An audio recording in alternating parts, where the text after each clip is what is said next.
Welcome back, everybody. Noah Sanford here, hanging out on my Ranger right now, doing a little bit of some boat talk, some Q&A, some tackle prep, all that good stuff. And of course, I've got a loud plane flying over right as I start. But just decided I'll let you guys come along with me while we do a little prep for some upcoming guided trips this week. I'm pretty busy this week, so this is going to be one of the only days I'll be able to do a live stream.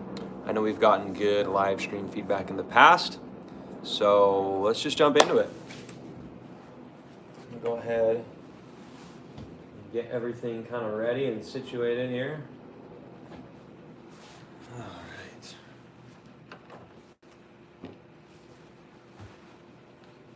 So like I said, guys, we're kind of just hanging out right now, doing a little bit of some tackle preparation for the upcoming week. Getting all of my crap organized, because there's lots of it. Yes, indeed, there's lots of it.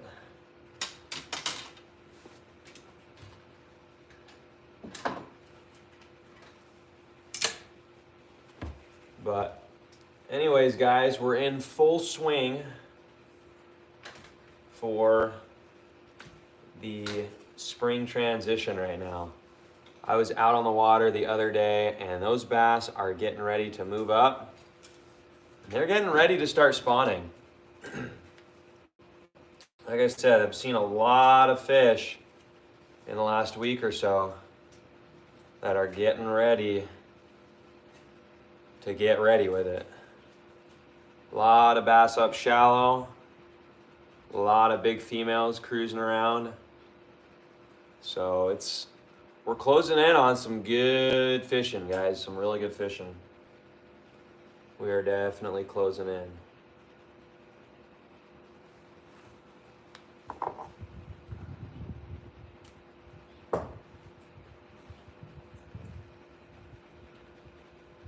Yeah, but like I said, I've been out quite a bit last week, and that water is really starting to warm up. Not sure if any of you guys have seen the fishing report, but there's been a lot of shallow bass recently, man. There's a lot of fish that are chilling out in that shallow water. A lot of big female bass. And we're getting close to that time.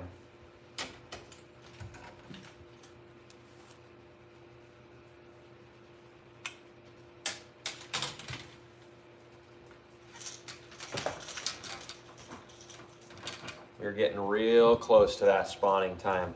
I'm honestly really shocked because this spawn is really, really coming quick this year. Like this time last year, those bass weren't even thinking about spawning. It wasn't even a remote thought right now. But I'll tell you what, man. I don't know what I did with my scissors. There they are. I'll tell you what, man. Right now, the spawn it's close. Which is crazy. I mean, I was out on, I don't know, 2-3 days ago, and that water temp in the backs of those coves where those fish are going to be spawning, that water temp is almost 60 degrees. I saw some 57, 58. I think I even saw 58 and a half at one spot, but back in the back of a cove. It's just crazy, man, how warm that water is getting, and so quickly. It's unbelievable. It's going to be an interesting spring. Like I said, I've got a lot of trips scheduled in the next month. I think I already have pretty sure I already have 8 or 9 down on the books right now for March. And I'll tell you what, typically those trips would be difficult because, I mean, March is usually the hardest time out here just because they're not quite bedding yet. They're not quite sure what's going on yet, but man, I have a good feeling by the beginning of March, we're gonna start to see a lot of bedfish, which is crazy, right? I mean, that's not a normal thing out here. Usually the turning point for the beds this out here in Vegas Lake Mead. Usually when they really start to lock in on those beds is like, I don't know, beginning of April. You might get lucky and see a few early bedders in like the last week or two of March. But typically you're not really seeing any of those fish, any numbers at least, grouped up on beds until April 1st and beyond. But I'm already seeing some beds, which is just insane. And a lot of it has to do with how warm of a winter we've had. Not sure if any of you guys have seen my fishing report from the other day, but I was really talking about how like that 60 degree and that warm sunny weather really seems to turn on those fish and make them think it's spawning time. And so, like I said, we're seeing some water that's close to 60 degrees. We're getting a lot of warm, sunny days. That didn't work. We're getting a lot of warm, sunny days. And what that's going to do is bring those fish that are thinking about spawning, and it's going to make them not think about it anymore. It's going to make them do it. Crazy stuff right now, guys. Crazy stuff. Let me know if any of you guys have seen any fish up shallow recently, any fish on beds, anything like that. Or you know, if you don't live in Vegas, what you're kind of experiencing in your part of the country. But here in Vegas, man, now is a good time to get out, because I don't know if any of you guys saw that video I put out this morning from the other day, but caught some really, really nice big fish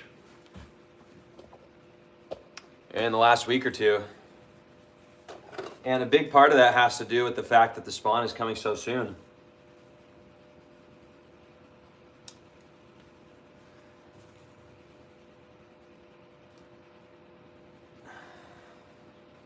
Yep, big part of that is with the spawn being so soon. Sorry guys, let me respond to some comments. What's up, Nolan? Mario, what's up, man? What bait's BD this time? Right now, Mario, I'd be throwing like your bigger bottom baits right now, to be honest. So, like right now, what I'm tying up as we speak is a big old full-size jig. And I've been doing well on those big jigs recently. I've also been doing well on bigger drop shot presentations, like a 6 or 7 inch drop shot worm, some heavier tackle. That's been doing well. Any big bottom bait, because like I said, these female bass right now, the big ones that you're trying to catch right now, which is the perfect time to do it, by the way. So if you guys are thinking about getting out soon, quit thinking and go do it, because now is the time to truly catch one of the biggest fish you can catch all year. But like I said, you really want to kind of focus on those bigger baits right now if you want to try to get those big bites. And so, like I said, big jigs are doing really well. Big worms, bigger drop shots. You could even try like a full-size Ned rig, like a 5-inch Ned rig. Anything, honestly, though, like the biggest thing for me is like the big crawdad imitating bait. So anything that's going to imitate a big, healthy, full-size crawdad, I think is probably going to be your best bet, to be completely honest.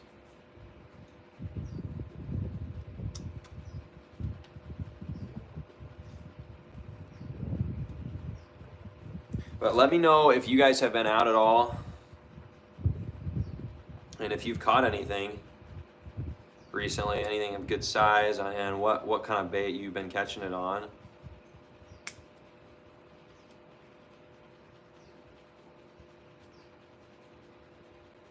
I'd be very interested to hear what you guys have been doing well on recently, what baits you've been catching your fish on. Because like I said, right now is really kind of like a diverse time, because you have a lot of options. You can catch these fish shallow, and you can also catch them deep just as effective. So it really kind of depends on like what you want to target, right? If you want to target numbers, you want to go after those males up in that shallow water, right? Because that's how you're going to get the numbers right now. But if you want to go after size and you really want your shot at catching like a true giant fish right now, this is honestly one of the best times of year to do it. Those big female bass, they're out deep and they're vulnerable right now because, like I said, this is the time of year that they want to stock up on all their nutrition. This is the time of year they want to stock up on all their food. And in turn, that's gonna make a lot more of those bigger fish willing to bite right now, because if you guys have not seen the video I put out this morning, it was actually filmed like a couple days ago, but I uploaded it this morning. And if you guys haven't seen that, when you log off of here, go check it out, because it'll really kind of give you an idea of how to target the fish this time of year. You know, the locations that you wanna focus on, all that good stuff. And also the type of baits that you're gonna be most effective with. So that was a really good video that I put out this morning. So you guys definitely should check it out. It's got a lot of solid information on what's going on right now and how you're gonna max your odds for this time of year. I've also got a pre-recorded video coming out, I think tomorrow or the next day. And that one is gonna mainly talk about like how to catch fish this time of year in the pre-spawn.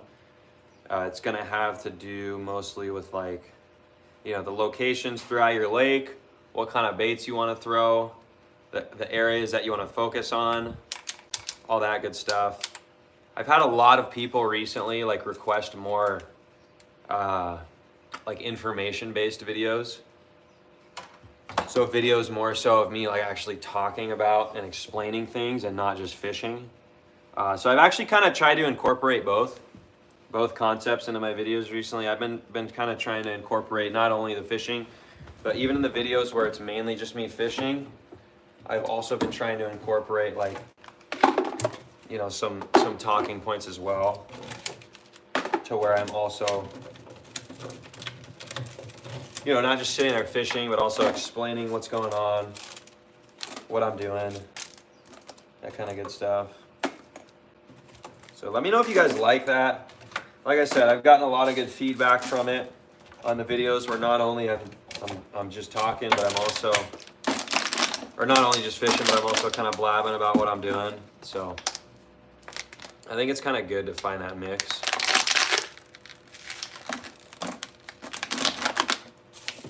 Just cleaning out all the trash from my boat from the last couple guided trips.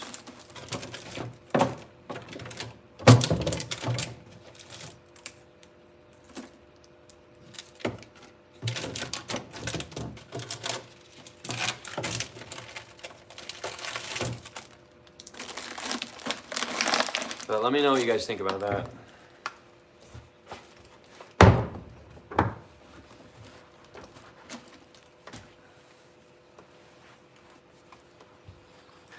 Check this out, guys. Check out the mountain of used baits I have sitting there. That is getting cleaned up next.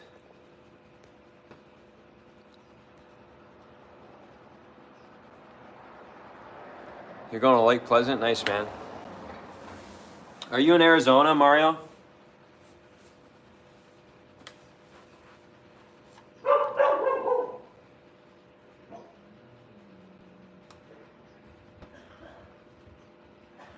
But anyways, I'd love to answer some of your guys' questions or a discussion topic or anything you guys are kind of thinking about. So if you guys have a discussion topic, want to hear my opinion on something, you got any ideas for future videos, anything like that, drop it down below. I'm always eager for feedback, so that's honestly half the reason I like doing these live streams, is because it kind of gives me like a real-time opportunity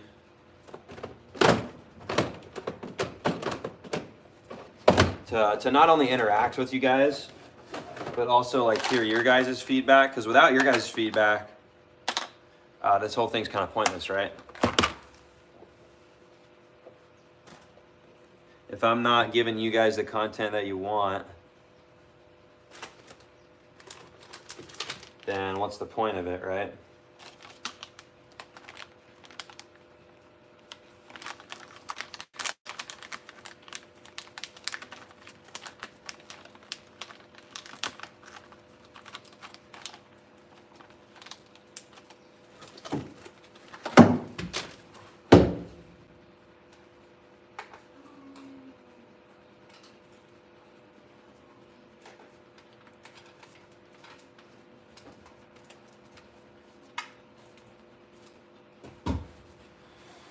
Yeah, you guys can see my whole compartment is a freaking mess right now. Got crap everywhere. And so that's kind of what we're trying to organize right now.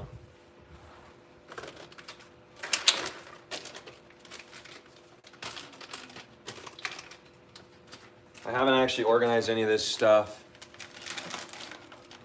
since the Lake Mojave tournament. So that's kind of why everything is a total mess right now.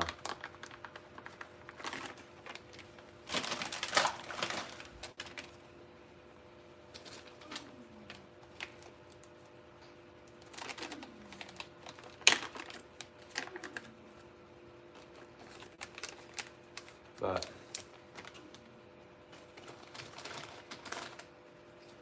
like I said though, guys, I'm really interested to hear how you guys have been doing recently, what baits you've been catching them on, all that good stuff.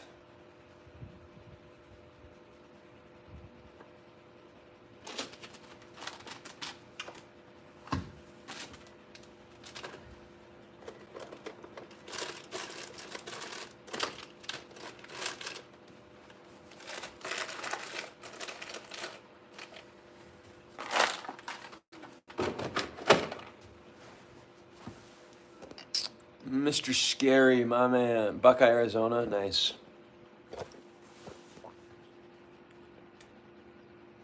Haven't been out all year, man. What are you doing?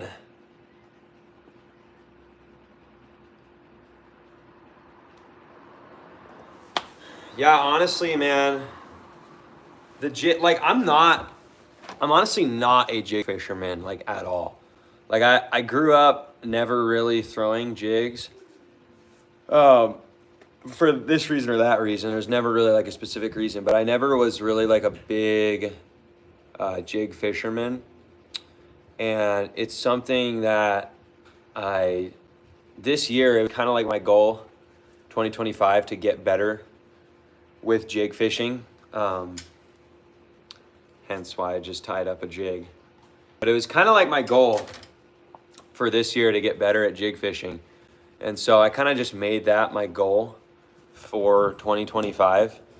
And being a guide and having the opportunity to be out on the water, basically like 9 to 5, it gives me the opportunity to experiment with a lot of different baits, and it gives me the opportunity to really like test out a lot of different areas throughout a body of water.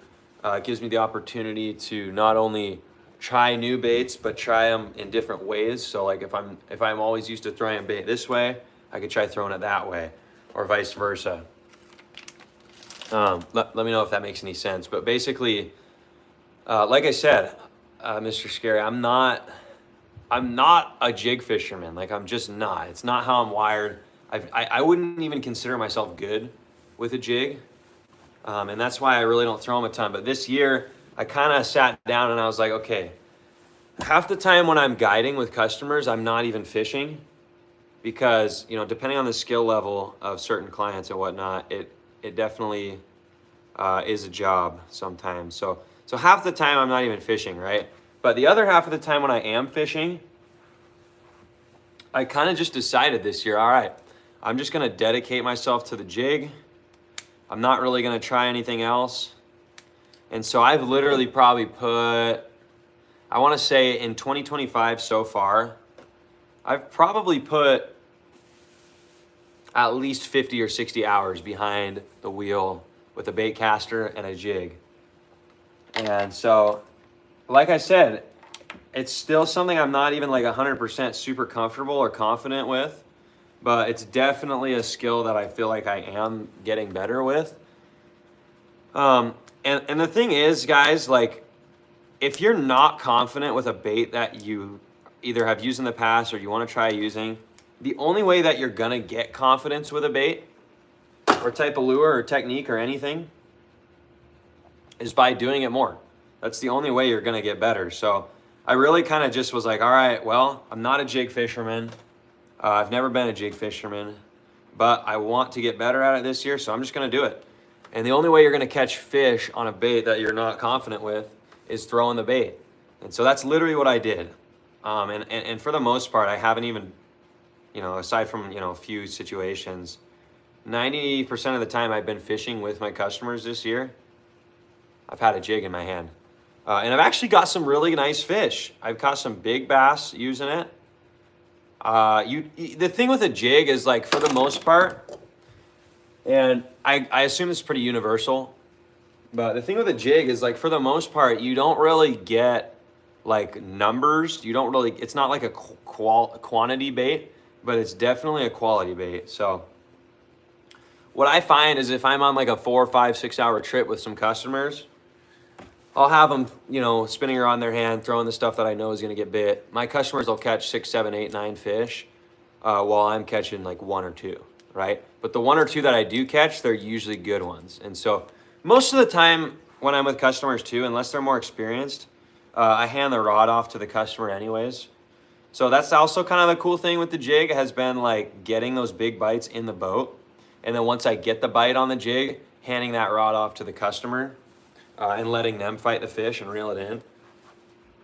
So it's honestly kind of like a win-win, because I get to kind of work on my technique while fishing the jig and kind of figure out like what gets the best bites. But then at the same time, it's like I also like let my customers reel in big fish. So it honestly, like, it's mutually beneficial in the fact that not only I get to practice more with it, but it also makes my customers happy, because they then get to, catch big fish. And so I'm slowly gaining confidence with it, right? Like I feel like I'm slowly developing my skills with it. I'm slowly getting better with it. And I think really like when I finally kind of decide, all right, I am a jig fisherman, I like doing this, that's kind of when I'll know it's for me. But I don't know, like, it's just, like I said, the only way you're going to get better with something is just by using it. And so that's really what I've done this year, which has honestly been fun, because it's like, I never like to be repetitive with fishing. Obviously, if it's something like a tournament or guiding, that's one thing, because you need to go be consistent, be on fish in the same areas, same baits. But if it's not for guiding or a tournament, if I'm just out fishing, I'm always experimenting with new baits, always experimenting with new areas of the lake, always experimenting with new techniques, all that kind of stuff. Like for me, it's like a puzzle, right? It's like there's no point. It's like if I just figure out the puzzle, put all the pieces together and just stare at it. Like I'd rather finish the puzzle, and then go, okay, well, let's figure out what I can do different. So I'll tear the puzzle apart and then put it together with new pieces. And every time there's like a new piece, it's like a new lure, a new area of the lake, new technique. Wow, that just got really deep. That was like a total like philosophy right there. But anyways, like I said, is like the biggest thing for me is really just experimenting, like what's the point of anything if you're just going to do the same thing over and over again? You might as well try new things. And so that's really how I look at it. And for me this year, it's a jig, right? Next year, it's going to be something else. But for me, for right now, I really want to spend the rest of 2025 consistently with the jig in my hand, so that way I get better with it. And so, like you said, Mr. Scary, coming full circle here on what I'm talking about.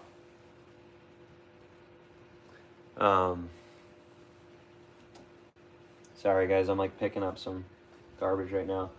So full circle, what you were talking about, like I'm glad that it's kind of inspired you to do the same. Pick up that jig and start throwing it, because like I said, the jig for me is not a bait for numbers, but it's definitely a bait for quality. So with that info, take a guess what I caught that big smallmouth on. But anyways, it's been fun though. Like really, I don't like getting in the same groove of like throwing the same bait, and so really experimenting with it this year has been fun. What's up, Tom? Appreciate the catch on the smallie. That was a big one. Yeah, appreciate it, man. These jigs a lot, good results, especially in spring. I don't typically throw weedless hook set because I always worry about missing the set. Yeah, that is a good point. And I'll show you something while we're still on the topic. One, this is gonna prove that I'm not a jig fisherman. This box is all the jigs I own. There's only like 10 of them in here, right? I don't have a lot of jigs. But I will show you this. Half the jigs that are in here, you see where that weed guard used to be? It's no longer there. So honestly, on like half these jigs, I cut the weed guard off. Just because Lake Mead, there's really not like a ton of weeds to begin with. And so you don't really get hung up that much. And so I actually usually will cut the weed guard off and fish them that way. Because the first like month or two I was fishing with it, I was missing a lot of fish. I was missing a lot of bites. I was missing a lot of hook sets. And so eventually I just started cutting the weed guard off, because I mean, like really, you don't really even need it. I mean, sure, the weed guard does still help with just general snags aside from weeds. So the weed guard still is definitely going to help you in the situations where, you know, if you're fishing in a lot of rock or stuff like that, where there's a lot of like crevices and stuff to get snagged in between rocks and stuff. Sure, the weed guard is going to help out there, because it's probably going to keep that hook from you know, getting completely buried down in those rocks. But honestly, half the time you're getting snagged on rocks, it's because the whole thing is down in the rock and not because of the hook. So for the most part, I've actually cut a majority of the weed guards off for Lake Mead, just because it's like, you don't really even need it. You know, why have it on there if all it's going to do is lower your possibility of catching fish? Because the thing with a jig, like we were just talking about, is like it's already a low percentage bait. Like it's already like you're not going to get a ton of bites on it to begin with. I mean, maybe you are. I don't know. Maybe I just suck with it, and that's why I don't get a lot of bites with it. But for me, I don't get a ton of bites on it. And so it's like when I do get those bites with the jig, I want to make sure that I'm capitalizing on that opportunity, and that I'm not letting those bites go to waste, right? Because the worst feeling ever is when you do put in the time with something like a jig or a new bait, and then you end up losing the fish because of something as stupid as like a little weed guard that messes up your hook set. And so I usually will cut them off. I think it's smart of you, like you said, that you cut them off. I think it's very wise. Is there a time and a place for a weed guard? Yeah.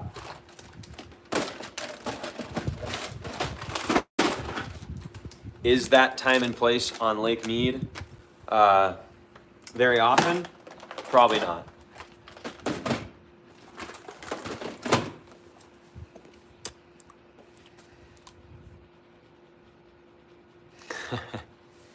All right, man. Thanks for tuning in. We'll see you later.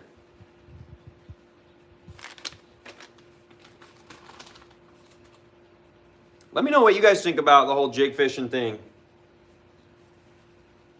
If you're confident in it, if you throw it a lot, or if it's something you don't even mess with, or if it's something you just kind of throw on occasion. Let me know your guys' thoughts on the whole jig fishing deal.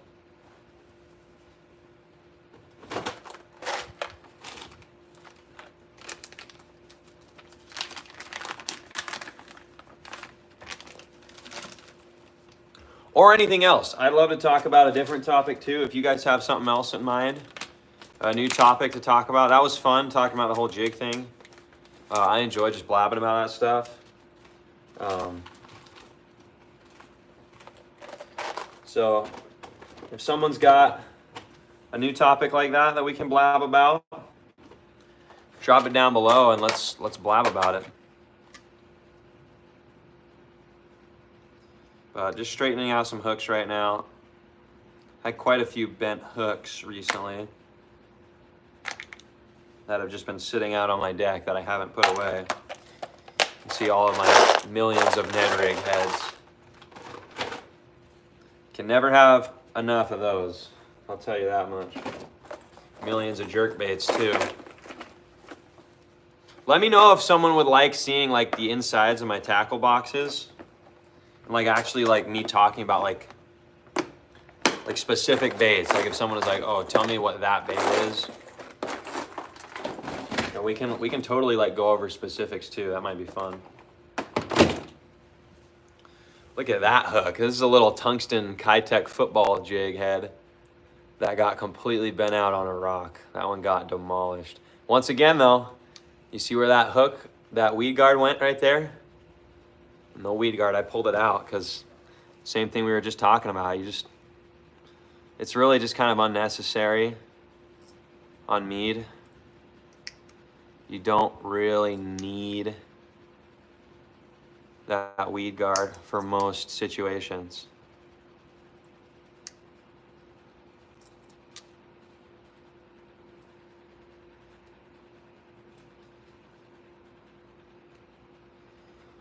But those little Kitech tungsten football head jigs are really neat. I really enjoy these. These are really cool little heads. They work great for like little mini jigs, anything like that, mini jigs. Even like if you want a heavier Ned rig, anything like that, they work really well for.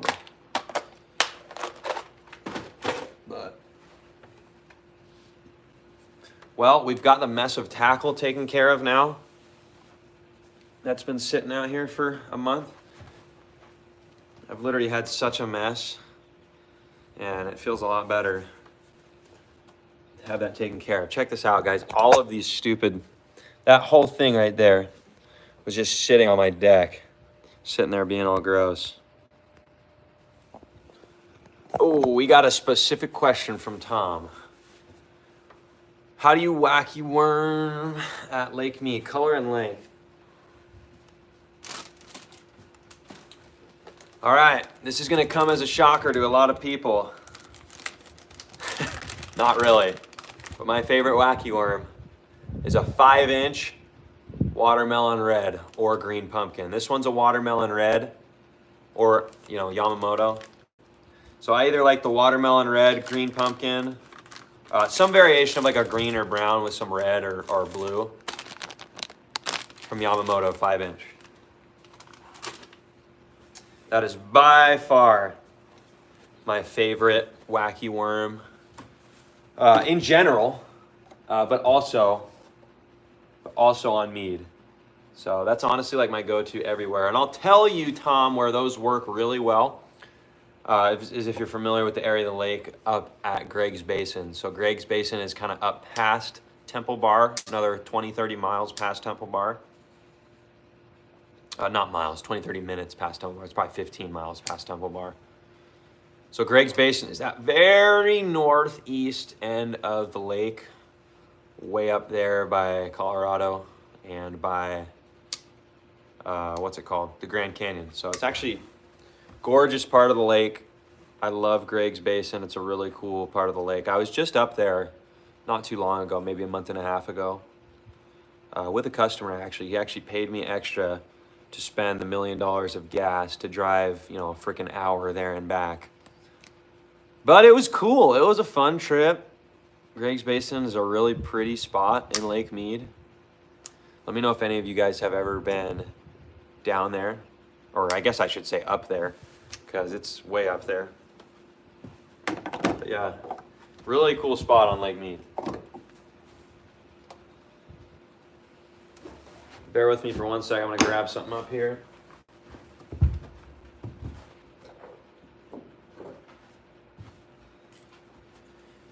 I've got pliers mixed up everywhere in the wrong spots from the tournament. Both of these are usually supposed to be right down here. I'll show you guys where. So typically I keep 3 and 3. So I've got 3 pliers right there. Boom, boom, scissors, and then I'll keep 3 right here. 1, 2, 3 right there. Technically that's for scissors too, but they always fall out of that one. So 1, 2, 3. 1, 2, 3. Ooh, I need to clean off those water spots. Those water spots are nasty. I need to get on that. But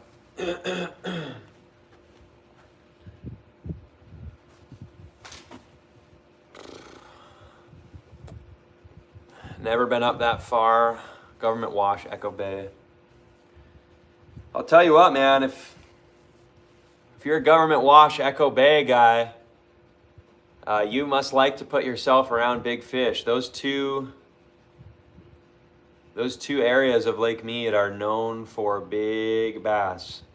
I would probably argue like the 2 most popular places to go throughout Lake Mead, specifically for big fish, would be Echo Bay and the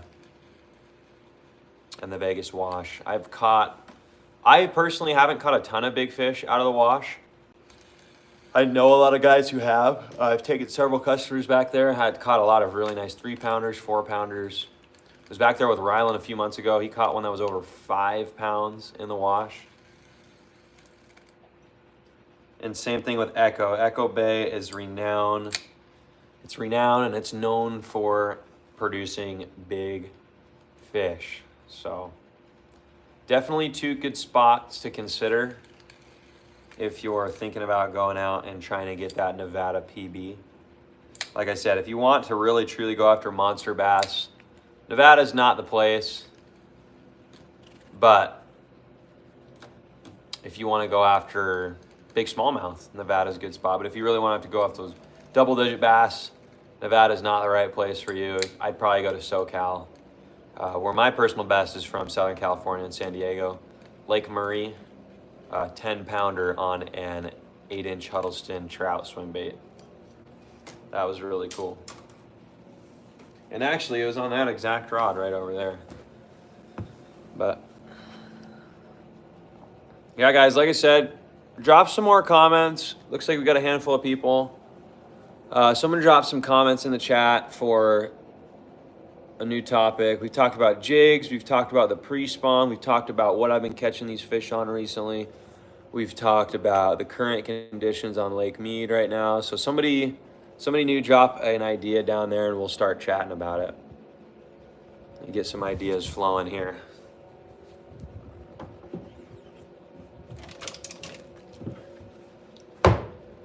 Whether it's something Lake Mead specific, bass fishing general, something specific about my rods, reels, tackle, equipment, my boat, any of that stuff. All fun to talk about, right?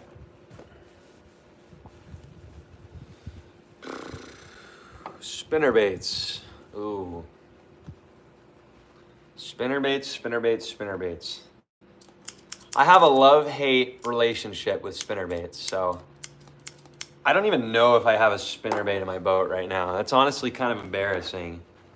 It's actually really embarrassing. I don't even know if I have one in the boat. I think I've got like 1 or 2 spinnerbaits in here.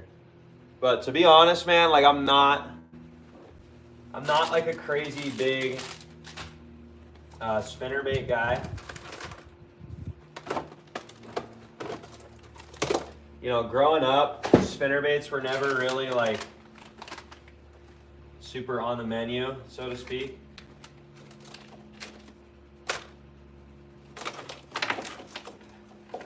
But But yeah, I've never been like a huge spinnerbait guy. They do work though. It's funny, we were just talking about Greg's Basin because I remember this last fall, getting ready for the Lake Mead One Bass Open. I caught a few really big fish on spinnerbaits. And then when I went up there in the tournament, I totally forgot about it and never threw them. Probably should have. Oh well.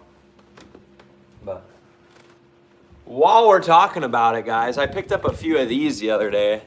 Curious to get some of your guys' opinion on these little dudes right here. As I drop it on the floor.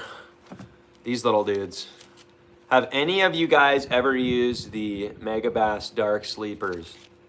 These stupid little things are like 12 bucks a piece. Or something crazy, 10 bucks, 12 bucks a piece. I picked a few of them up the other day.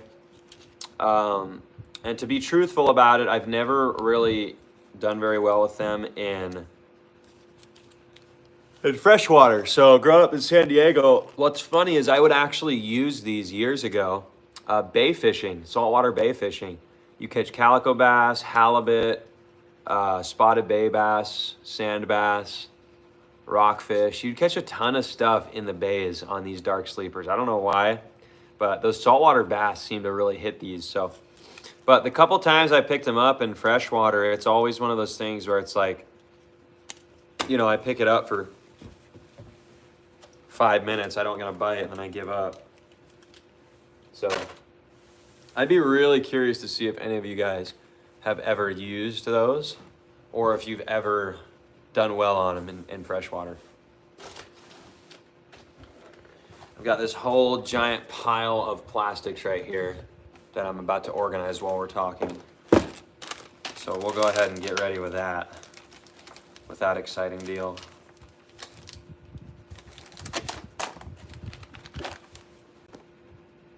Free agent angler, what size are the shad? This time of year, the shad are pretty big. So your shad are usually gonna be between 3 and 5 inches right now. You might even see some 6 or 7 inches. But the shad this time of year are very big. They're nice and full size. So if you are gonna be throwing a shad imitating bait, I would recommend that you throw a big one. So break out that big, you know, break out that 5-6 inch swim bait, because realistically that's probably gonna be your best bet this time of year if you're trying to go after that big shad eater. Those bigger baits are probably gonna be your ticket. Some Texas rig hooks we're gonna throw in the terminal box.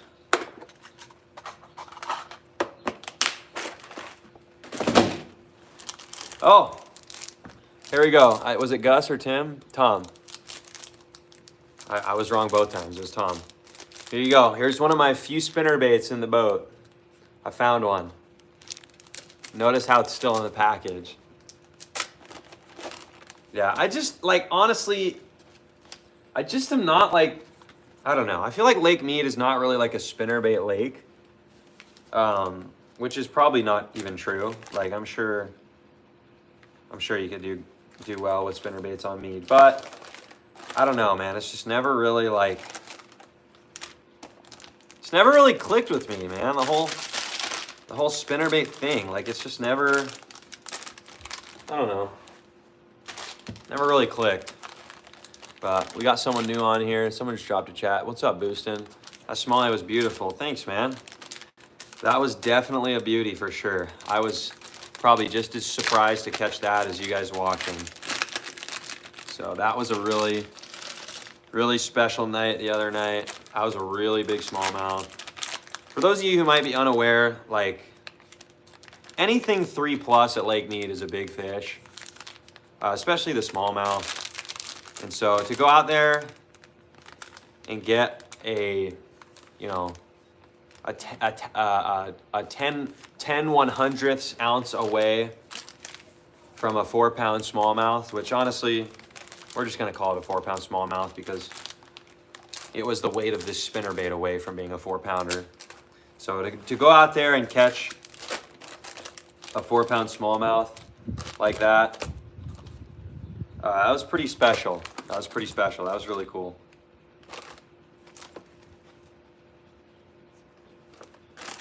Yeah, that was definitely a special moment. Oh yeah, whoever, I don't remember who was asking about the Senkos, but green pumpkin, green pumpkin, green pumpkin, green pumpkin. The green pumpkin is definitely my go-to when it comes to Senko fishing, or stick bait, whatever you want to call it. But that green pumpkin, man, it just seems to work for some reason. I don't know why, but it just stinking does, man.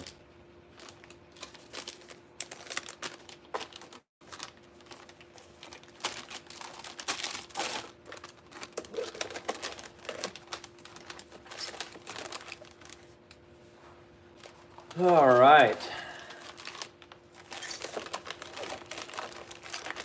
Enough of that. Let's see. I think we got a few more questions. My dad told you about it before. Oh, nice, man. You bought a Denali from the shop? Nice, man. Which Denali did you get? I've actually got a few Denalis on the boat right now. I really like those Denali rods. I really like the Coverts and the Lithium Pros. The Attacks are really good too. But I've got a Denali Covert right here, actually. So that's funny that you say you just bought one, because I've got one sitting right here. We don't just sell them, we use them too. They work great. They're really high quality rods. These Denalis are really cool.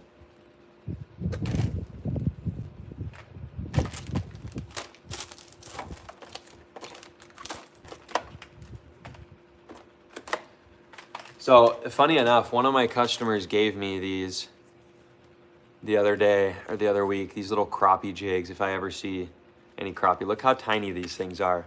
These little tiny Gets It crappie, they're like 1-inch Gets It tubes. They're like they're called the little tough guy, like a little like 1-inch tube. I bet you bass would eat it though. I don't know if you get big bass, but I guarantee you'd catch some bass. What's up, David? I'm watching with my son, Christopher. We wanted to ask you, what's your 3 favorite lures to have for the big fat smallies? Shout out from Chile, South America. Chile, South America, holy cow, David. How the heck did you find me from Chile? So my top 3 baits for smallmouth. Number 1 would be a drop shot. So you got your weight and then a hook up here and then your little worm bait. Drop shot's gonna be number 1. Number 2 is probably gonna be a top water. So a popper, a spook, that kind of stuff, buzz bait, something on the surface. Number 3 is probably gonna be a big jig. So like this guy right here, a big full-size jig. Caught a lot of big smallmouths on these jigs. So there you go. There's my top 3 right now for smallies. The Attack, nice, man. So that's cool. So you ended up getting the Attacks rod? I don't know what Attacks or Attacked, I don't remember what they're called. Yeah, whatever those are. Dude, those are a great deal for 100 whatever bucks, whatever they are. But yeah, those are sweet, man. I really like those Denalis. Yes, Brooklyn, what's up? What colors? Everything natural, Brooklyn. We're going all natural. Greens, browns, that kind of stuff.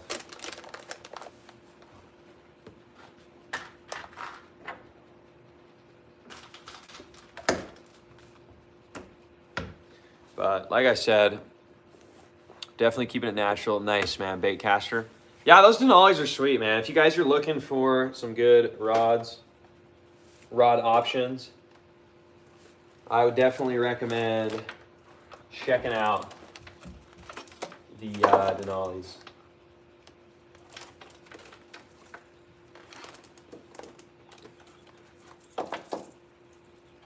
Definitely look at that exciting mess, you guys. This is I think this is 4 A-rigs that are all twined together by about 100 yards of different line. That's going to be an exciting one to figure out later. You see why I'm cleaning the boat out now?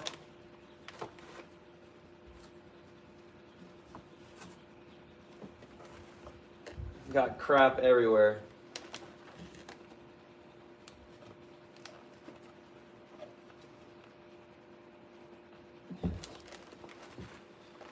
Oh boy.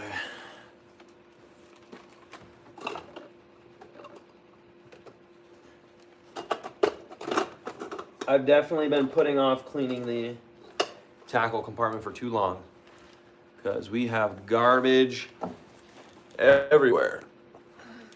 Test it out tomorrow. Yeah, man. Hopefully you get out there and you're able to do that. Like I said, man, those Denali's are killer. They're very nice.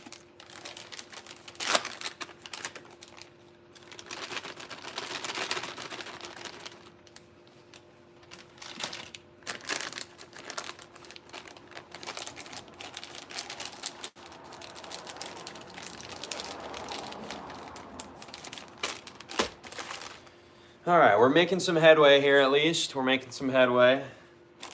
Organizing all this crap. Making some headway.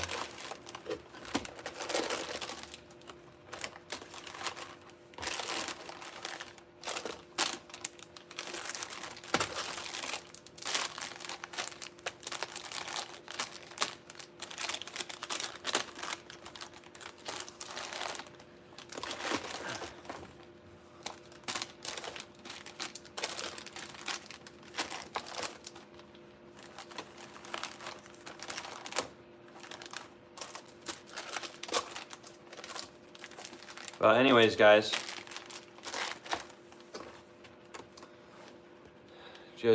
my dad's definitely a cool cat. He was definitely gassing you up. Dude, honestly, like, my dad is like my #1 hype man, dude. Like, it's honestly hilarious. Like, he'll take a boring story and like get your attention for 20 minutes. My dad is definitely he's definitely a good hype man for sure. He goes nuts with the stories, dude. He's a character, I'll just say that. Yeah, he's definitely a character, all right.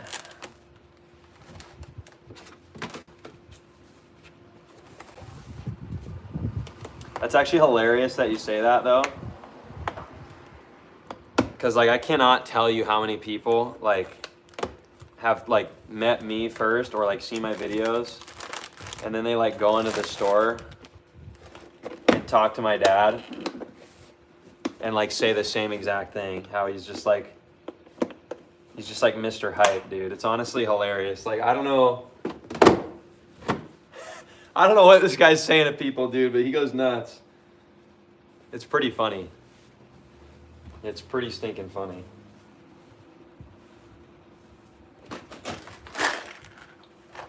Check out that crazy little jig head. Little football jig with an eye. That thing's crazy. I don't even know where I got that. I swear, like, half the crap in my boat, I'm like, I don't even know where that came from. Like, seriously. I don't know if that's a good thing or not. But half the crap, I'm like, I don't even know where it came from. It's kind of funny.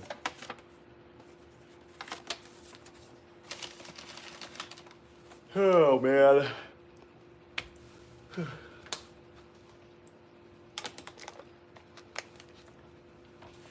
Everyone's got to have an A1 hype, man. I know, dude. That's my dad, man. He's definitely the one. It's honestly hilarious. Yeah, it's really funny. Honestly, it's kind of bad at times, though, because half the time I'm like, dude, like, he'll be telling someone about, like, my guided trips. And he's like, oh, yeah, man, you're going to catch, like, all these fish, all this stuff. I'm like, dude, don't make it sound too good. I don't need someone who has never fished before and doesn't understand how it works to get out there and think they're about to catch, like, 100 fish. And we catch, like, nothing. I'm like, you got to be careful with that. It's a fine line between, like, selling and overselling, you know what I mean?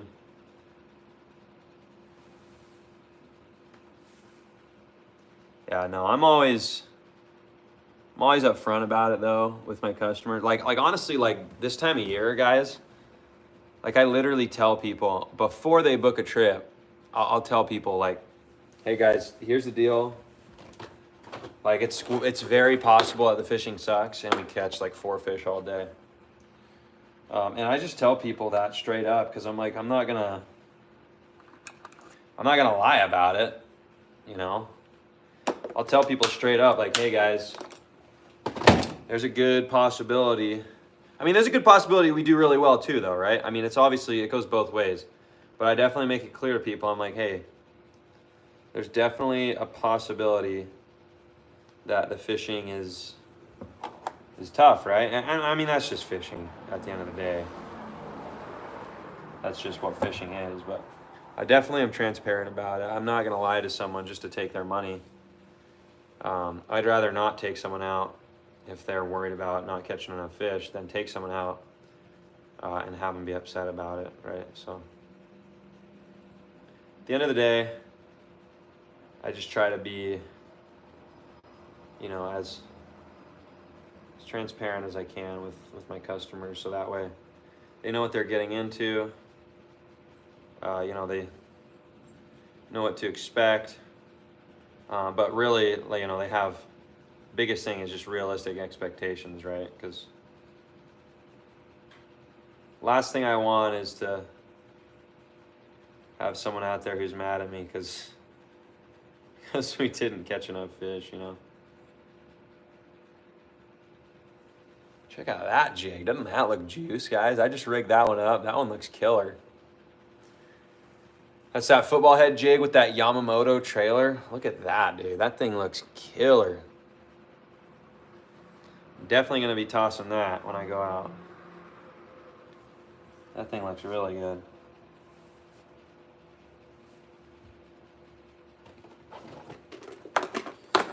Killer.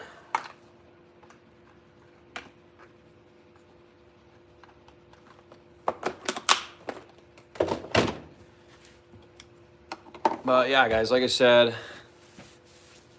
we're getting pretty close to wrapping up with the baits here. So I'm getting pretty close to being organized. The boat's definitely looking a lot better right now. I'll give you guys a quick little status update in a second here, but the boat's definitely looking prettier. It was honestly looking pretty rough there for a minute, but it's doing better now.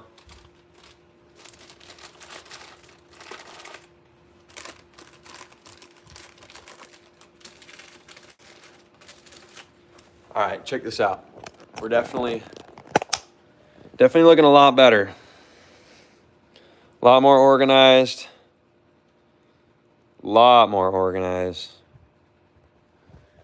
That's feeling a lot better. That's been overdue for like months. And now I just got to figure out this mess. And when I say mess, oh my gosh. I mean mess. Somehow there's a freaking drop shot mixed in there. Holy crap, this is gonna not be fun.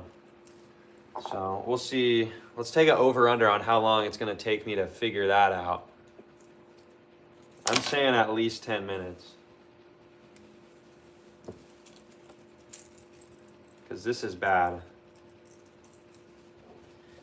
Like honestly guys, this is just embarrassing. Like your boat should never get to this point, but it certainly has. So that's just where we're at, I guess. If you guys will hang tight for like 10 seconds, I'm gonna run this to the trash can. I'll literally be back in like 10 seconds. My little trash can's overflowing.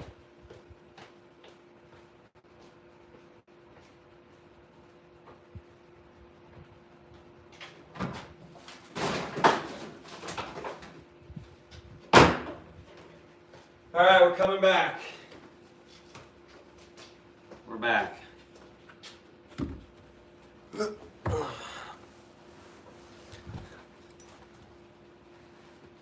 This little tiny trash can is nice on the boat, but the problem is it overflows in like 5 seconds. So I'm always emptying it out. That's got 3.9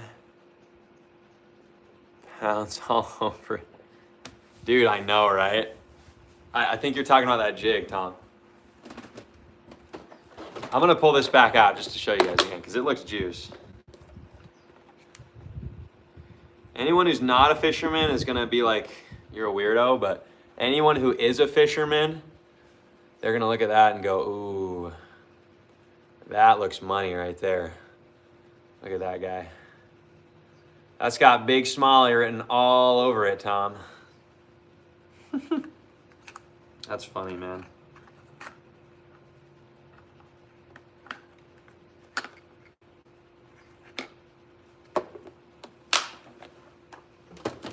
That is funny.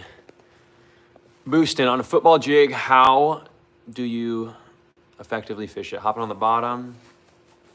So, all right, we're back to jigs. So for jig fishing, boosting,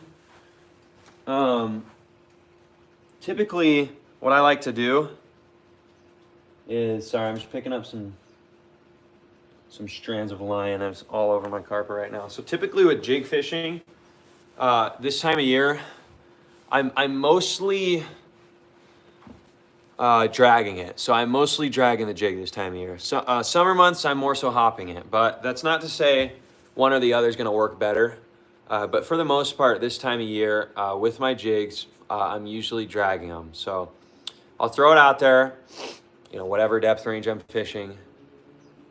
Let it sink all the way to the bottom.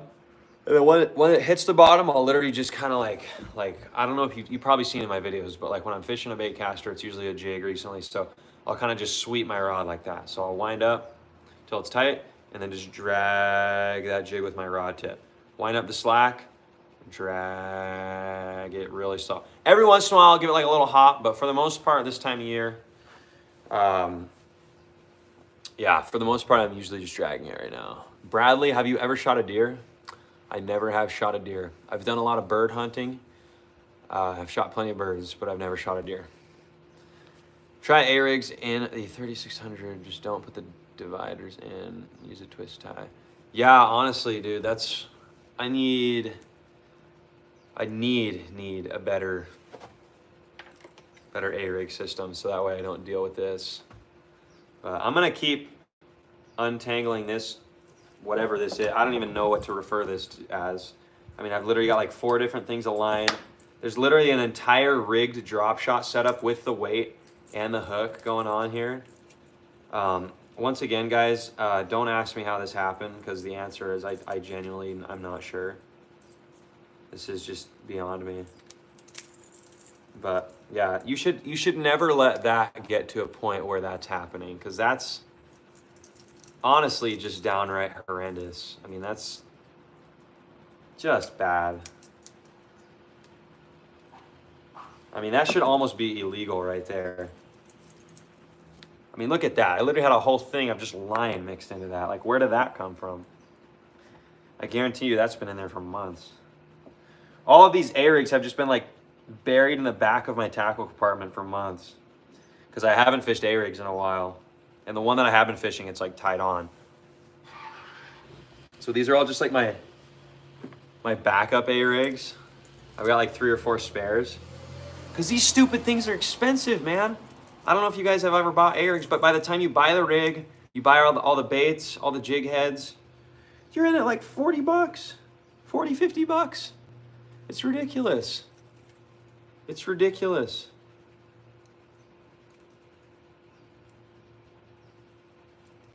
It's absolutely ridiculous. Uh-oh, I've got my wife on here exposing me right now. She just caught me in 4K saying that I clean my boat all the time. That's usually my excuse when I want to come over here and do a live stream. So, guys, if I suddenly disappear, it's because my wife killed me. Just kidding. Oh man, this is a mess. This is like a surgical procedure right near here. Like, I feel like I'm underqualified for this. Like, I feel like I need like a medical license to do what I'm doing right now.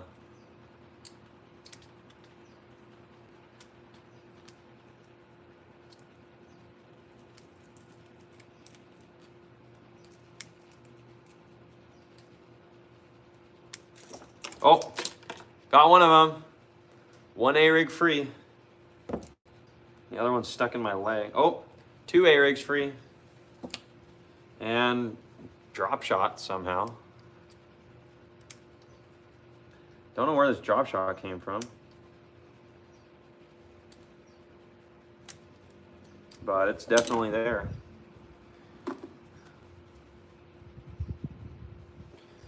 What a mess. Found myself a little drop shot hook though.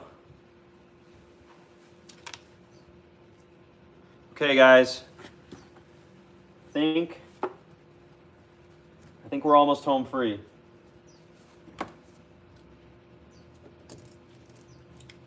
We're almost there. All right. 1, 2, 3. We did it. Look at that.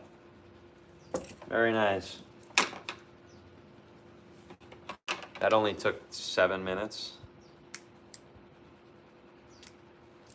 Didn't quite take 10 minutes, but that was still definitely beyond acceptable.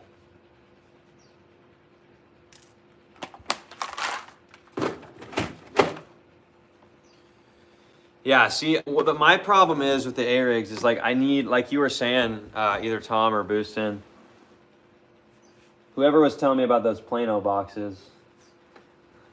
Yeah, I just need something that like holds all the wires together, so that way the rig gets compressed like that and isn't all flared out. Like I need something like you were saying with like the hair tie or something that compresses it all down like that, so that way it's not that.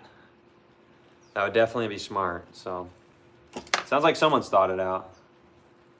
Me on the other hand, clearly haven't. Clearly haven't.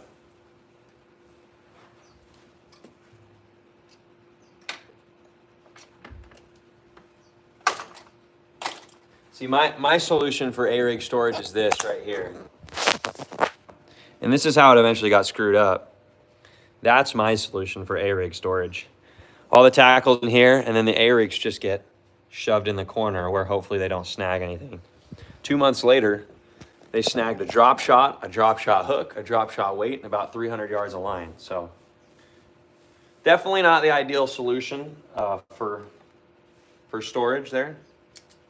So we're definitely gonna wanna try, honestly, man, I'm gonna look into those boxes because anything is gonna be an improvement from what we got right now. We'll just say that.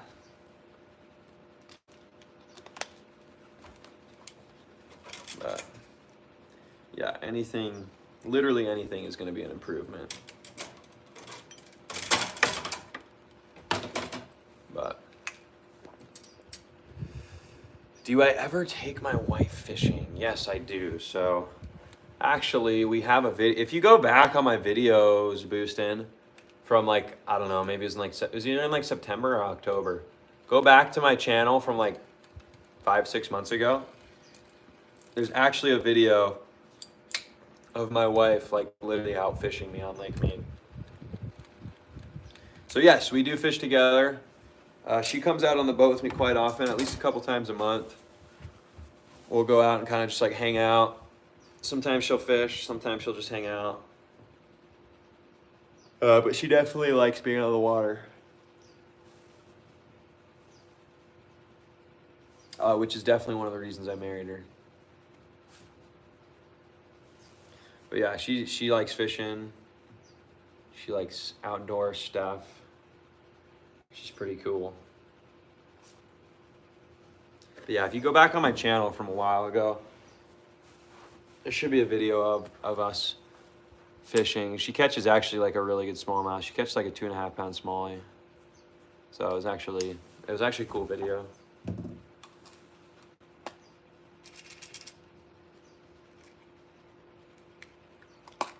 But anyways, guys, we talked about jigs, talked about spinner baits, talked about how I fish jigs, conditions right now, water temps.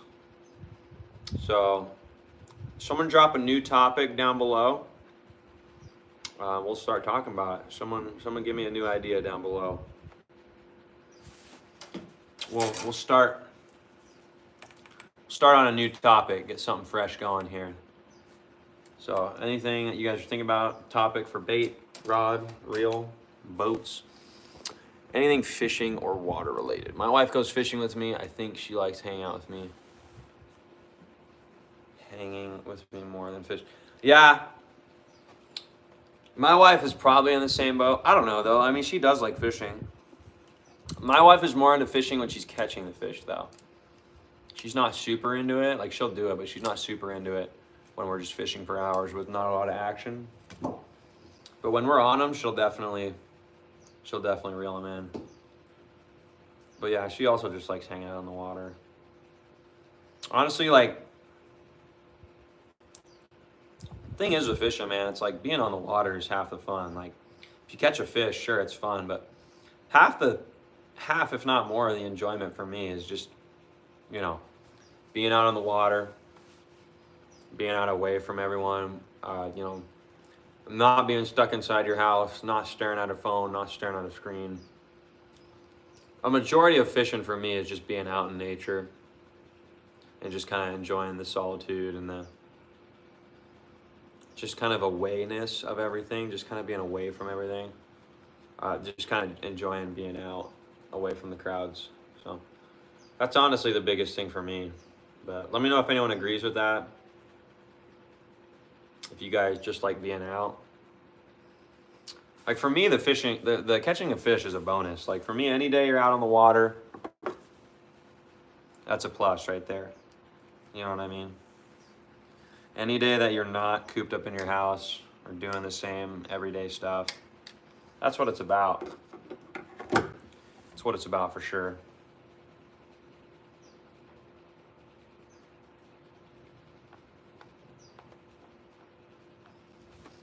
Anyone tried topwater recently? I'm looking over here and I've got a spook tied on. Wondering if anyone's tried topwater recently. It's actually funny for those of you guys who watched that video from this morning, the big smallmouth. I actually, the only reason like I caught that fish is because I threw my bait out, let it sink. While I was sinking and sitting there, I tied on a spook because I saw some like stripers, presumably stripers, I'm not sure, but I was pretty sure they were stripers in the back of the cove, kind of like swirling on the surface, like they were like chasing bait or something. So I picked up the spook, tied it on, and like a minute later, that's when that smallmouth hit my bait. I don't know if you guys watched that whole fight, but that was crazy. Yeah, it was really cool. It was super cool. Need another video. Yes, Brooklyn. We need one where you're on the video, Brooklyn. Brooklyn is my sister-in-law, by the way. We got to get her out here and do a video collab with the wife and sister-in-law. That would actually be fun. But yeah. Guys, we just got a fresh drop of Las Vegas sport fishing hats, by the way. You can see this one is nice and fresh and brand new. It's not sweat stained yet, like most of my other ones. So we just got a brand new drop of Las Vegas sport fishing hats, guys. They're only 20 bucks.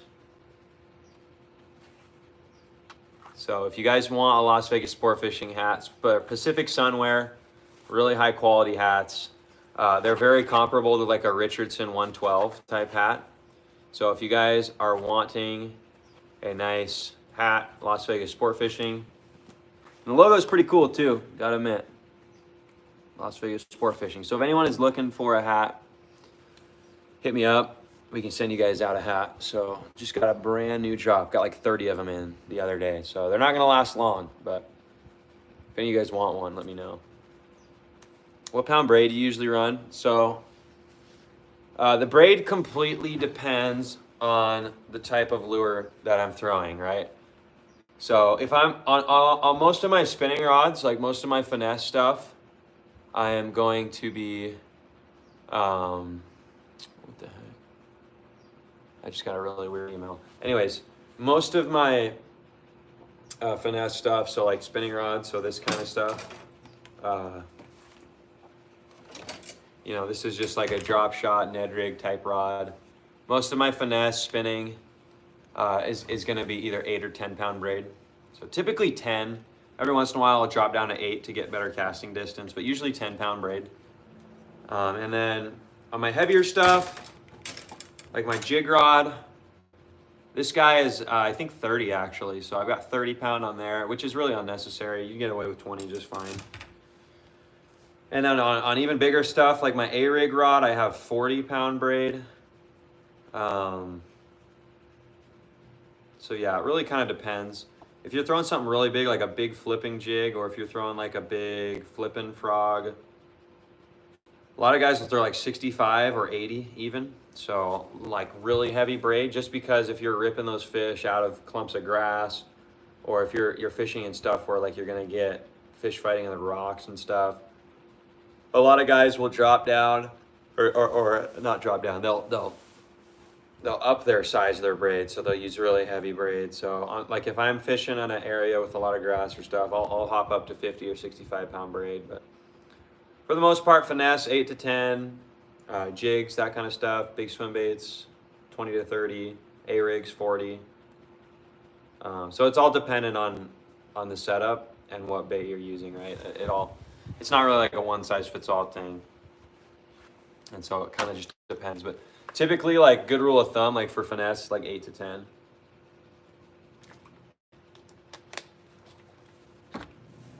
So hopefully that kind of gives you an idea. Man, I'm looking at my box here.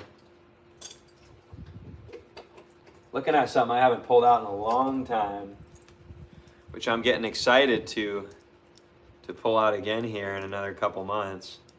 Getting really excited about is this guy right here. If you guys are looking for a good buzzbait, check out these Booyah buzzbaits. These things are literally like $5. Like they're cheap. They work really well. I threw a buzzbait a lot this summer and fall. This specific buzzbait's probably caught like 100 fish, dude. I probably caught 50 stripers and 50 bass on that one stupid buzzbait. But the buzzbait, just like the jig when we were talking about earlier, the buzzbait is really another one of those baits that I never really threw a lot. It was one of those baits that I wasn't super confident in. And so just like the jig, it's one of those baits that I finally, this last year, 2024, just picked up and forced myself to use, because like I said, I mean, the buzzbait was really never a bait that I felt super confident in. It was never a bait that I was like, oh yeah, buzzbait, that's what works, right? But this last year, I really just picked it up and it worked. Like I caught a lot of fish on it, did really well on it. And it's one of my go-to topwater baits now. It's crazy, like the perspective change you can get. Like you always have like a feelings and opinions towards like a specific type of bait or one or another. But then when you kind of just drop that old style of thinking, and you kind of just start to try everything, it's like, man, just because stuff hasn't worked for you in the past doesn't mean you should never try it again. Like, I can't tell you like how many baits I've revisited in the last year or two that I haven't picked up in a long time because they never worked well for me, and then all of a sudden they start working. So if you guys are like stubborn on only using a certain kind of bait or style of bait and you don't really branch out a lot, I'd highly encourage you to try to like break free of that mindset and really branch out this year with what you throw, because you'd be amazed, like when you start throwing stuff that you don't think is going to work, how much stuff starts to work. I think that made sense, what I just said. Hopefully that made sense. Boostin, 30 on a Corrado, but too concerned when it's too heavy. No, so like I said, Boostin, it depends on what you're throwing, right? So like if you're throwing like a jig, I usually throw between 25 and 30 for a jig. And that's just mainly it's for like the shock factor, right? It's not like you need that heavy a line, but it's more so like if you're slack line and then you boom, you make a hard hook set, all that like snap and that instant pressure and shock. You don't want too light a line because you could snap it with how much shock you put on it so quickly. Like it's almost like cracking a whip, right? When you set the hook on a jig or something you set hard with, you'd never want to worry about your line snapping because it's too weak. So that's really the only reason that I use like the heavier line for stuff like that. It's not because you need that heavy of line, but it's more so for like the application and the way that you fish it and the way that you set the hook. Depending on that kind of stuff, that's when you're gonna need that heavy braid. So if you're throwing jigs with that Corrado boost, and if you're throwing bigger swim baits, stuff like that, you'll be fine with 30. The only time it's gonna be a problem is casting distance. So you can throw a 100-pound braid if you want to. No one's going to stop you. The only difference is just going to be your casting distance. So the lighter braid you go, the more distance you're going to have to cast. But then there's the other side of that is you don't have that peace of mind of worrying about whether or not your line's going to break on a big fish or if it's going to snap due to too much shock when you set the hook, that kind of stuff. So you kind of just have to decide what's more important to you. The casting distance or like the peace of mind knowing that your line is strong enough. Does that make sense? Hopefully that kind of makes sense, but you kind of just have to find that like happy medium. And for me on a bait caster, it's typically between 20 and 30. So kind of just depends on how you like to fish.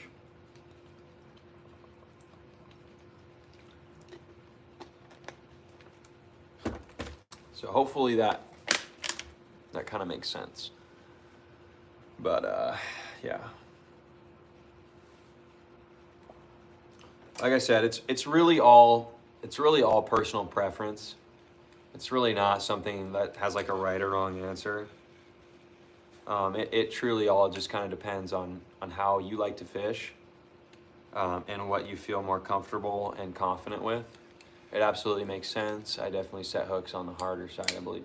Yeah, so I mean, there's your answer, right? Like, if you like to set the hook hard, and you're putting a lot of stress and shock on that line, like especially if you're fishing braid and you set the hook on loose line and boom, you get that instant shock and that instant tightness and pressure, that's a lot of force going into that line.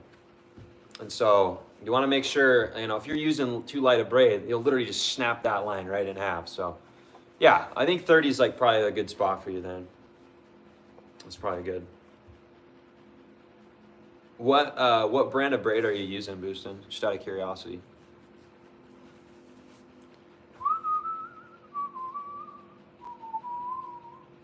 Here's a fun one. I was looking at this guy down in my bait. Any of you guys used these before? It's that Megabass Hazadong shad, that little 2.5 or 3 inch. These are killer on a little drop shot. I've been using these a lot this last year. Those are really cool little baits. See, like just like this. So I like to take my drop shot and just kind of like nose hook that bait like that. Just kind of nose hook it and then just rig that on a drop shot. It's a killer bait. It's perfect in the summer and fall when you're trying to mimic that small bait fish presentation.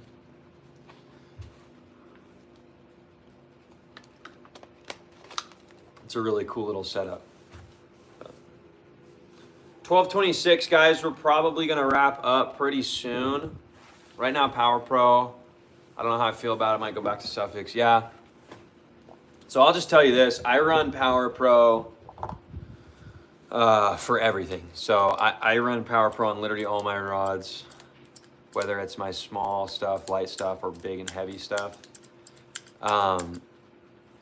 It's not to say I'm right or wrong, that's just what I grew up using.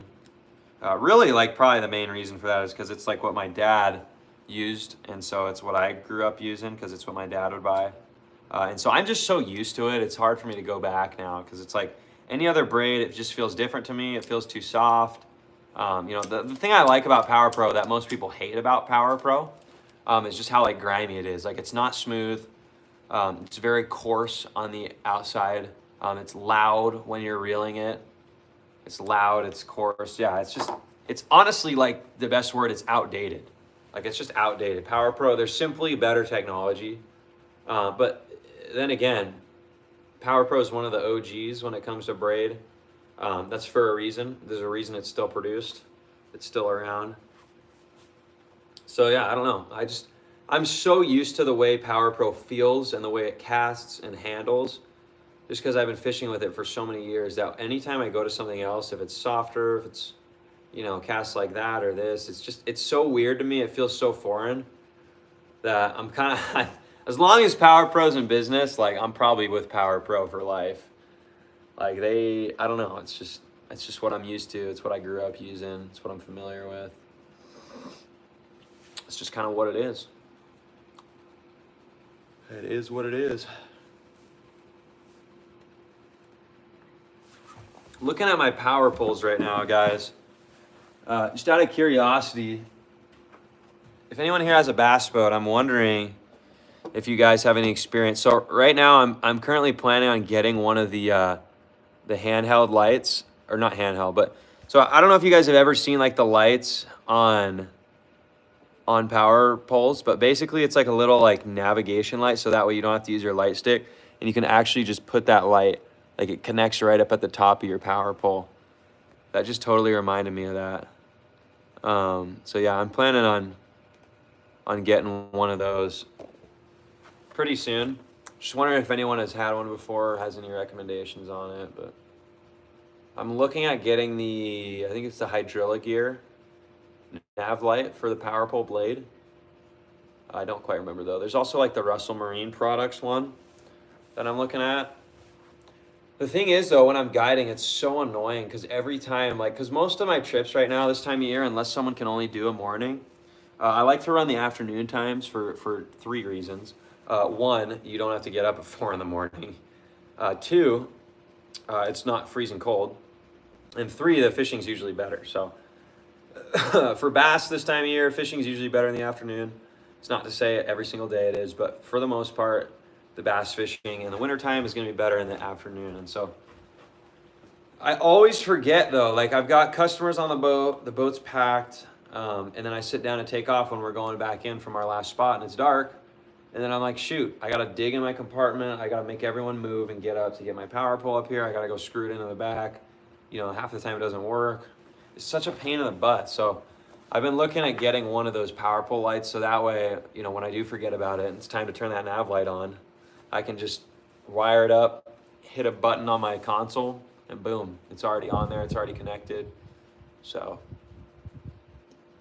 I'm just kind of like looking and doing some research into like the brands for that. Just wondering if anyone had any ideas. Wait a minute, hang on, I'm skipping some. Boosting, I put that same on a Ned head. Yeah, man, that's like a little secret of mine. Is one of those little mega basses on a little tiny Ned head or dart head. Man, they chew that. Tom, use Beyond Braid. Beyond Braid's cool, yeah. My dad likes Beyond Braid. How long is a typical guided trip last? So for the most part, I do half-day trips. So that's not like that means this specific amount of time, but typically it's between 5 and 6 hours. So usually we're either going from first light till about 11 o'clock or noon. So you got about 6 hours there. Or we're going from about 11 or noon until dark. So 5 or 6 hours there. So typically the trips are going to be anywhere between 5 to 6 hours is what your average trip is going to look like. And that's enough time to where, you know, you get some good conversation in, you get to hit 4 or 5 different spots. You can learn 4 or 5 different techniques, but you don't feel rushed. But it's also not so much time to where it feels like, okay, I'm ready to go. You know what I mean? I feel like 7, 8 hours is a little too long. By all means, I've done a few full day trips. I've done a few 8-hour trips if customers want to pay me a little extra to stay out. I have done the full day trips before. Just not like a super fan of them. just because it gets to a point where like it feels like it's kind of long. I mean, I don't mind personally, right? That's just like the feedback I've gotten from the customers. I'm fine doing a full day trip, but it's just most of like my customers like, because before I started the business, I was kind of like thinking of like the scale and the plan and like what I wanted it to look like. And most of the feedback that I got from pretty much everybody said that you should do half day trips. To focus on like that 4 to 6 hour trip. So, and that's what most of the customers agree with too. I've asked my customers like, hey, did this trip feel too short? Did it feel too long? And most people say that half day slot is about right. Like it's short enough to where it doesn't feel like you're out there forever, but it's long enough to where it doesn't feel like it just started and now it's over. So that's kind of the average trip. And I never want to be the guy who's like, oh, it's been 5 hours exactly. It's noon. It's time to go. Like, dude, I don't care. Like, as long as I don't have anything going on, we can stay out there for an extra hour if the fish are biting. It's good with me, right? Like I've stayed especially if my wife doesn't care when I get home, I've stayed out an hour past dark with customers before with flashlights and headlamps, just hanging out. It's like, why not? Like if I don't have anything going on, if the fish are biting, heck yeah, let's stay till it's dark, or heck yeah, let's stay an extra hour or two. Who cares? As long as I don't have something going on to where I have to get back, I'm good to kind of extend it a little bit, honestly. Like, I like being out on the water just as much as my customers do. So I'm never going to be like, oh, your trip's over, unless I've got something going on, or I'm down to stay however long. I mean, it's funny because like literally half the time I'm out with customers, like the customer will be like, all right, I'm ready to go. And I'm like, are you sure? Like I want to stay out longer, not the customer. So it's honestly pretty funny how it works. Yeah, seems about right for normal people. I'm a demon. Me and you both, man. Yeah, I'm definitely the guy who's a sun up to sundown type guy when it comes to duration of a trip.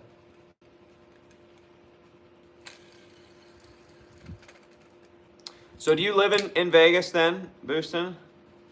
Have you been to the seminar? Have I met you? Like, I don't even know. Do I know who you are? Have you been to the seminars? Have I met you at the seminars before? Or what part of Vegas you live in? Also, guys, if you're interested in some good braid cutting scissors, we also have these at our shop. I just thought about this. Not sure if you guys have ever like had good braid cutting scissors, but these Rapala line scissors, they're literally like $6.99. They're like $7. I've got like 4 of these throughout my boat, and they're killer. I've been running these ones for over a year. They're still really sharp. They cut braid really well. I'm a huge fan of these. So if any of you guys have struggled with braid and you want to try to find a better solution for, better way to cut it, better scissors, that kind of stuff, check out these Rapala scissors, because these are killer. My man Barry, best scissors I've found. I saw your text from a second ago, Barry. I can't open it yet because the live stream, but I'll check it out after this is done. Live in Vegas. I didn't know about the seminars till your dad told me yesterday. Okay, cool.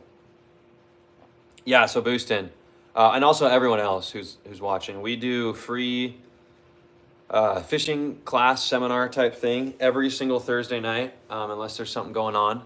Every Thursday night from 6 to 7:30. Technically the seminar is from 6:30 to 7:30. We have free food at 6 though. And so if you guys are in the Vegas area, you want to check it out, check out Boulder City Bass Tackle every Thursday night. Free seminars, free food. We usually give out free lures too. Like the other day, everyone got a couple packs of finesse worms.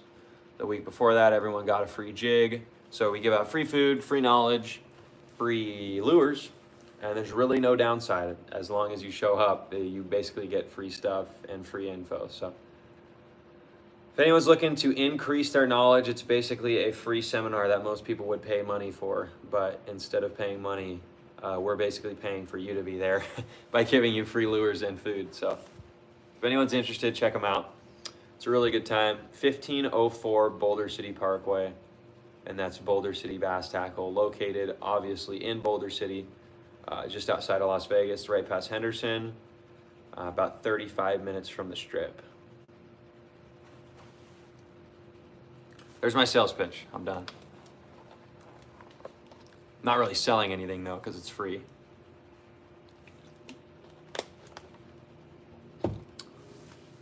Yeah, let me know, guys. We've got a good amount of people on here, so we'll take like 1 or 2 more questions, and then we're probably gonna wrap up the stream in probably like 5-10 minutes.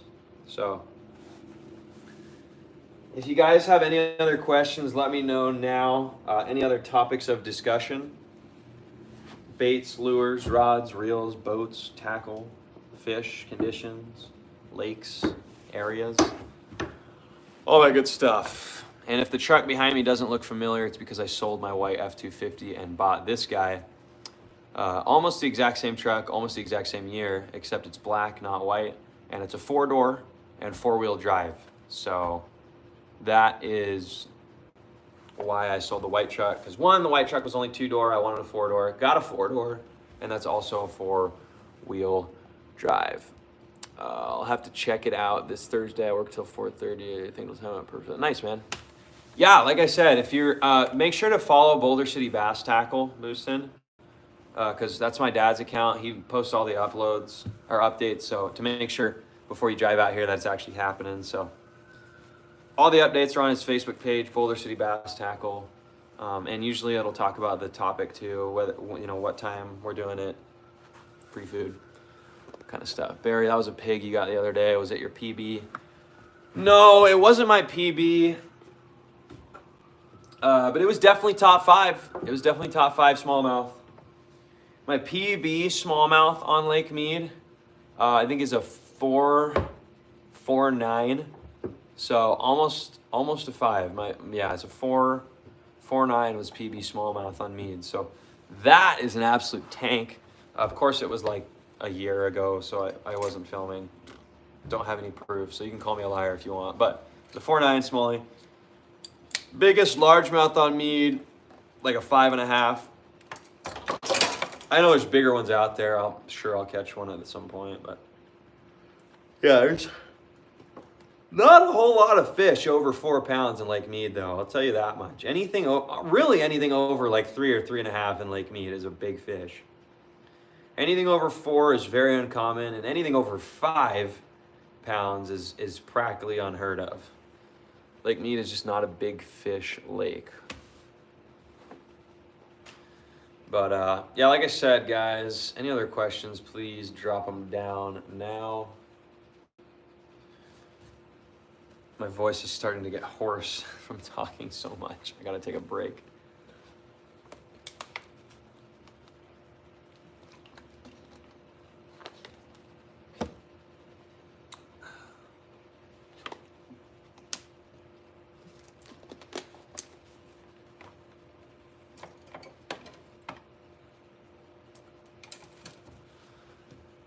Time for lunch. Yes, sir. That's half the reason I'm stopping, because I'm gonna go grab me some lunch. So, but appreciate you guys always tuning in as usual. Got a lot more content to come. So, oh, you know what? I have one more question for you guys before we wrap up, if you don't mind, for those of you hanging out. I would really appreciate some info. I know we've got a handful of guys on here, so if a few of you guys wouldn't mind giving me your input. So recently on the channel, we just hit the threshold for the amount of subscribers and views and stuff you need to be able to start paid memberships on the channel. So it's something I've kind of tossed back and forth for the last couple weeks, debating on whether or not it's something I want to do with the channel. Like I said, it's a recent thing that we're just able to start the paid membership option if I want to. But like I said, I don't know if that's something I want to do or not. So basically, the idea that I've had, what it would kind of look like, would be probably a mixture between like premium content for you guys. So 1, you'd get early access to new videos. 2, you would get certain videos. You'd probably get a couple videos a month that aren't released to the public.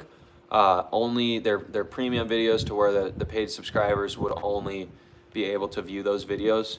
And 2, I think one of the most popular options that I've kind of been kicking back and forth for the potential paid membership would be So you guys know how I do like a weekly fishing report. It would basically be like a weekly fishing report, but only for the paid members, one on top of the basic one that I do for free.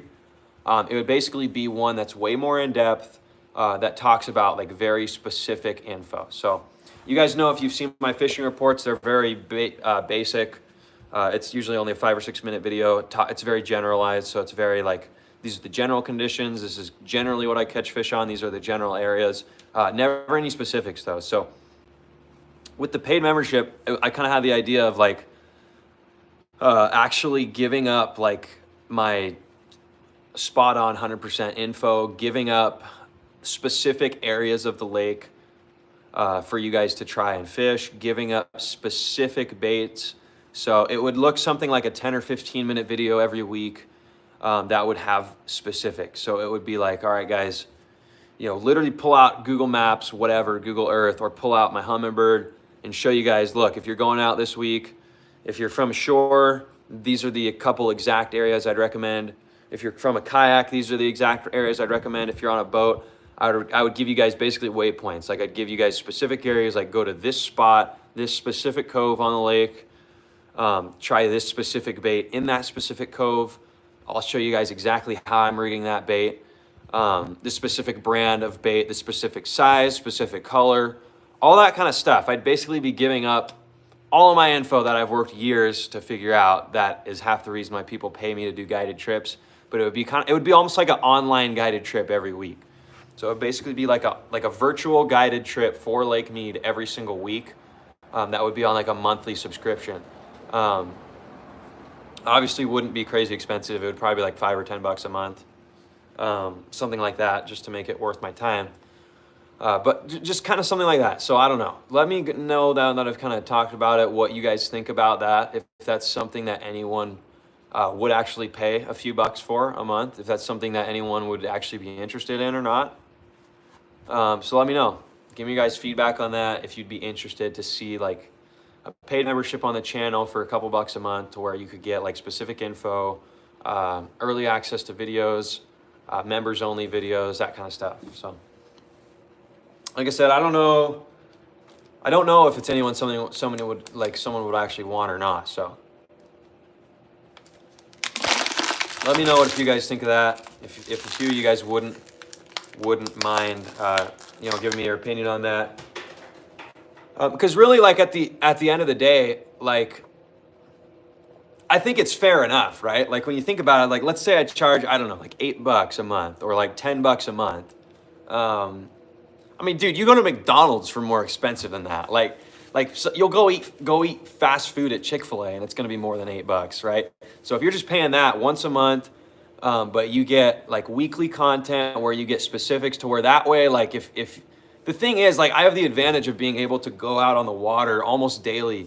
So I'm really, really up to date on like the current conditions and the right areas to go throughout the lake. So if it was something where like once a week, I did a video, 10, 15 minutes talking about a couple extremely specific bait. Like it would be something as specific as like, all right, guys, so, here's the deal. This is what we want to do. Go to this exact area in the lake at this exact time of day. You're going to want to throw, this exact bait, this Yozuri, 3DB, whatever. You're going to want to work it this fast. And that's how you're going to get the most bites, right? If I did something like that every week, on top of like a couple, early access videos, members only videos, if that's something that anyone would pay for, it's just kind of a thought. So Moy is saying I would, since I can't fish as much. That would be cool. I'd appreciate that, Moy. Tom, I'm up for it. Thanks, man. You could do subscriber giveaways for the paid subscriptions. Just a thought. Yes, so that was actually another thought that I had too, Tom. Would be something like, if you are a member, we do random giveaways once a week, once a month, whatever it would be, where I give away like a lure package, where I give away like whatever, like an old rod that I don't use, give away hats, give away shirts, give away lures, that kind of stuff. So I've actually got some good feedback. So I appreciate 3 or 4 of you guys saying that you'd be willing to do something like that. So like I said, nothing's in stone. I don't know if it's even something I'm going to do yet. it's just kind of an idea. So I don't know. We'll see. But Carlos, how's the willow bite? I haven't been down to Willow in a couple months, Carlos. But actually, what's funny is my dad's actually down there right now fishing down at Willow. Tom, I'm with Booston. Definitely worth the knowledge. Cool. I really appreciate that, guys. Like, it means a lot to. I mean, I know it wouldn't be like a ton of money. It'd be like $8, $7, $10, whatever it would be a month. Which also YouTube takes like 40% of it anyway. So even if I make it like $10, I'm only making like $6 off of it. But yeah, like, I don't know. It's a total idea. It's something I've kind of just been knocking around. There's nothing in stone yet, but we'll kind of just see what happens, right? I'm going to kind of just get a few more opinions over the next couple weeks and see if it's something that we're going to do or not. But appreciate the couple of you guys saying that you would do it. AJ, what's up, man? Congrats on that hog last video. Thanks, man. That was a big smallie. That was one of my top 5 biggest smallies on mead. That was top 5 right there. That was a big pig, dude. That was a fun fight. If you watch that whole video, you'll know it literally took me like 5 minutes to get that thing to the boat on 5-pound test, 5-pound test. So that was really cool. That was a fun fish. But anyways, guys, that's probably where we're going to wrap it up. So appreciate the feedback on the membership thing and the honesty. So I really appreciate the info. Let me know. I'm going to hang out for like another minute. If you guys have any other questions, drop them down in the chat. Tight lines. Hope you have a great rest of your weekend. Thanks for tuning in, Booston. Have a good one, man. So like I said, guys, drop any other questions you might have down below. We're wrapping up in just a minute here. Tom, have a great weekend.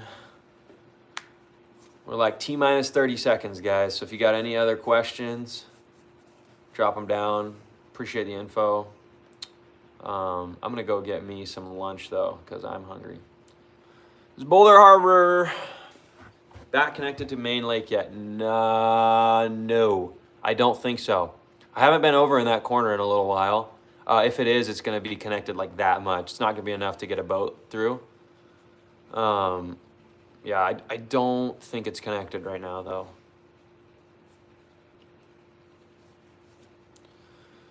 Oh, yep. Yeah, the water level is finally starting to... The water level is, sorry, I kind of stuttered there. It's starting to come up a little bit now. So I was down there 2 days ago, and the water actually is up maybe 1.5 foot or 2 feet from where it was at, a month ago, a couple weeks ago. So yeah, the water is actually up a little bit. I think part of it is from like that downpour of rain we had last week. And then finally also I think we're starting to get like a teeny bit of snow melt come in too from the mountains. So the water is a little bit up, but it's nothing near where it needs to be. So we're hoping in like the next couple months that water starts coming up enough to where, it actually makes a difference on something. Because right now, it's just ridiculous how low the water is. It's honestly just sad. That's the one bummer with Lake Mead, man, is the water is just so low. If you're not careful and if you don't really know the lake very well, it's honestly like borderline dangerous to navigate without any knowledge of the lake. Like the water is so low and there's so many high spots to the point where it's like, there's a lot of areas throughout the lake that are literally like dangerous to drive in just because, that was just a spool line, don't worry about that. But yeah, there's areas of the lake that are literally like dangerous to drive in because of how low that water is right now. So really, if you guys are going out on meat on a boat, really be careful. Because there's a lot. Let me know if any of you guys are dog people. Pops. There's my blue heeler right there. Come here. Any of you guys dog people? Any of you guys have a dog? Hey. Oh. Hi, what are you doing? What are you doing down there? Huh?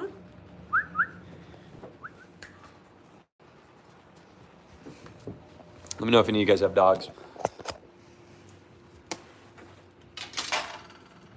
But yeah, like I was saying, man, that water level is so low to the point where it's almost dangerous because, I mean, if you get to a spot in the lake and you don't know where you're at, you could easily run aground, tear your lower unit off.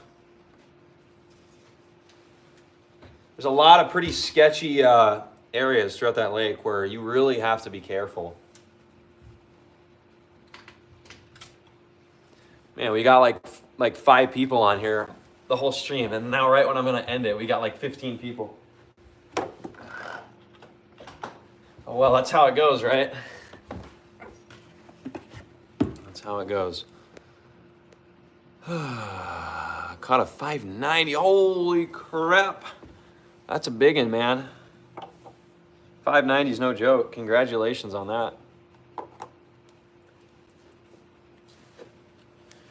All right, everybody. That's where we're going to call it. So appreciate you guys always tuning in. Appreciate all the support I've been getting on the channel. Appreciate the growth.